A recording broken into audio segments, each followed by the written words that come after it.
राज्याचे उपमुख्यमंत्री एकनाथ शिंदे यांचा दरे गावातील 2 दिवसांच्या मुक्कामानंतर काल ते मुंबईकडे रवाना झाले.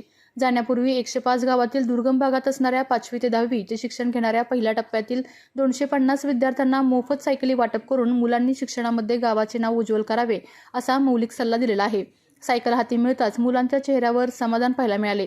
या दुर्गम, कांदाटी आणि कोयना विभागातील विद्यार्थ्यांसाठी पावसाळ्यातच नव्हे तर संपूर्ण वर्षभर शाळेसाठी पायी प्रवास करताना खूप यातना सहन कराव्या लागतात. हा सर्व प्रकार उपमुख्यमंत्री एकनाथ शिंदे यांच्या लक्षात आल्यानंतर त्यांनी तत्काळ 105 गावातील विद्यार्थ्यांना सायकल वाटपचा निर्णय घेतला आणि या पहिल्या टप्प्यातील 250 सायकलींचे वाटप काल करण्यात आलेले आहे.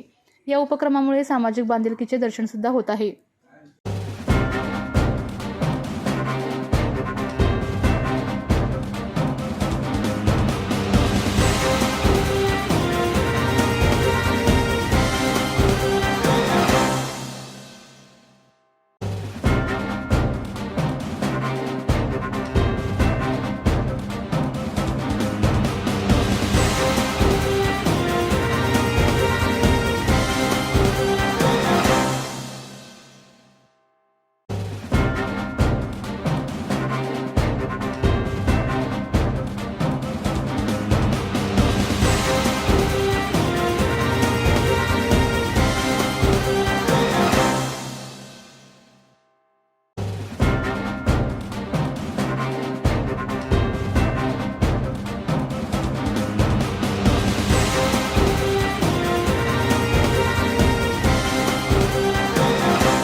आपल्या तालुक्यातील जिल्ह्यातील बातम्या सर्वप्रथम पाहण्यासाठी आजच सातारा न्यूजला YouTube चॅनलवर सबस्क्राईब करा, लाईक करा, शेअर करा आणि बेल आयकॉन प्रेस करायला विसरू नका.